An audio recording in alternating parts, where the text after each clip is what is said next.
Bonjour à tous, bonjour à tous les Ivoiriens. Je m'appelle Yaya Thio, je suis un ancien pro Ouattara. J'ai tourné le dos à M. Ouattara parce qu'il n'a pas réalisé ses promesses de campagne.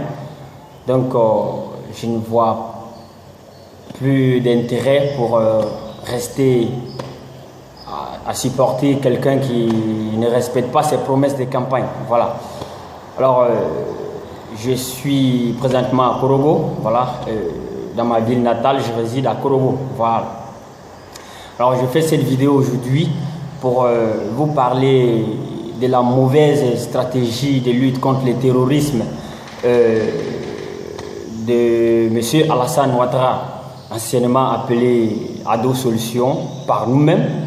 Aujourd'hui devenu Ado Problème. Oui, il est devenu Ado Problème parce qu'il n'a pas pu réaliser ses propres promesses de campagne et il veut nous créer des problèmes. Voilà, il veut nous créer des problèmes à travers sa mauvaise stratégie de lutte contre le terrorisme.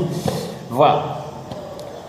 Souvenez-vous, il y a quelques mois de cela, M. Ouattara a décidé de construire le plus grand centre de formation antiterroriste en Côte d'Ivoire, à Jacquesville, près d'Abidjan, à Jacquesville. J'avoue que c'est une très mauvaise idée, une très mauvaise décision et même dangereuse pour la sécurité des Ivoiriens. Voilà. La construction de ce centre, c'est un danger, c'est un vrai danger pour la sécurité des Ivoiriens. Voilà. Avant de continuer mon développement, je vais d'abord vous donner ici le slogan des terroristes. Voilà. Parce que nous avons besoin du slogan des terroristes ici dans notre développement. Vous savez, les terroristes ont pour slogan « Celui qui nous provoque aura son cadeau ». Je répète, celui qui nous provoque aura son cadeau. Voilà le slogan des terroristes. Voyez? Bon, plongeons-nous un peu dans le passé de la Côte d'Ivoire. Houphouët-Boigny a dirigé la Côte d'Ivoire pendant 33 ans. Bédié l'a suivi. Ensuite, le général Gueye, Laurent Gbagbo et Alassane Ouattara. Voilà, et c'est sous Alassane Ouattara que les terroristes ont frappé Grand Bassam. Sous Alassane Ouattara que les terroristes ont frappé Grand Bassam.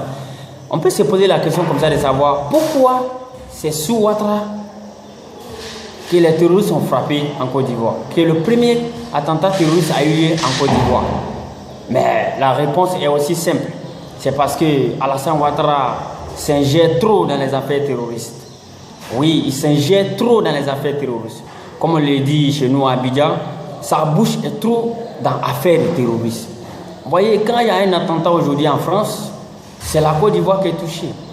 Quand des gens commettent un acte terroriste en Europe, vous voyez nos présidents et ministres et autres, notre gouvernement utiliser des lotus pour pleurer dans la présidence ivoirienne. Voilà, donc affaire de France, c'est leur affaire. Vous voyez, alors que les Ivoiriens sont en train de mourir en Libye, personne ne pleure. Les Ivoiriens souffrent à côté de là même, à côté d'eux, et personne ne pleure. Les Ivoiriens sont maltraités dans les pays maghrébins par les Arabes et personne ne pleure. Mais quand il s'agit des attentats commis en France, on pleure à la présidence de Côte d'Ivoire. Voilà, vous voyez, c'est méchant, c'est un peu méchant. On a même vu quand les terroristes ont frappé Charlie Hebdo, Monsieur Alassane Ouattara a mis ses députés dehors, les députés ivoiriens, pour marcher, pour dire que toute la Côte d'Ivoire est Charlie Hebdo. Excusez-moi, toute la Côte d'Ivoire est Charlie Hebdo. Vous voyez, bon, c'était quand même bien. Mais quand les terroristes ont frappé Grand Bassam, moi je n'ai jamais vu les députés français sortis pour marcher, pour dire que toute la France était Grand Bassam. Je n'ai jamais vu ça.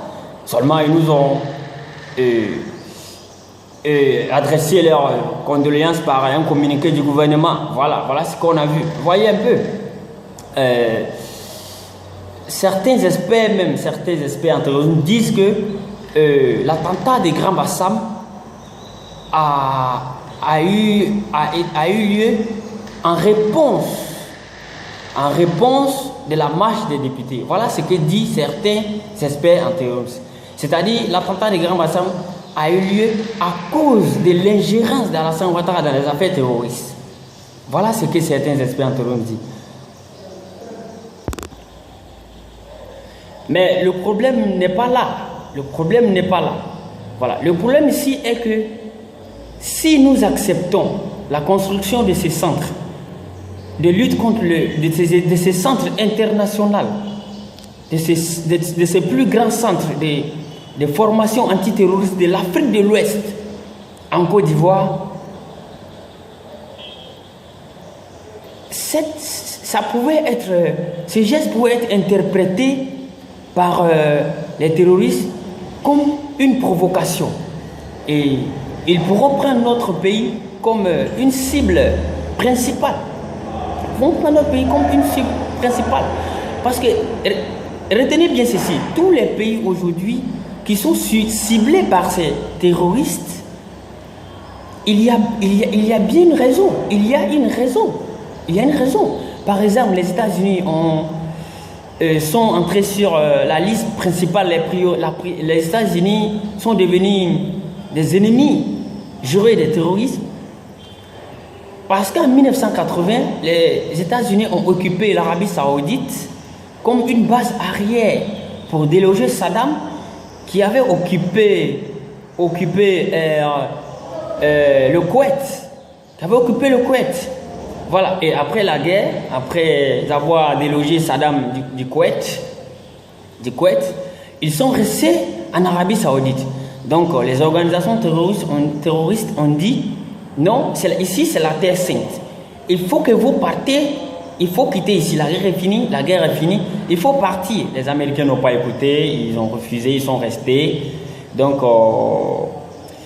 les terroristes ont commencé donc à s'attaquer aux biens américains, c'est-à-dire les ambassades américaines, les ambassades américaines. Les terroristes ont commencé à attaquer, frapper partout les ambassades américaines pour revendiquer le départ de l'armée américaine de l'Arabie Saoudite, appelée par eux la Terre Sainte. Voilà.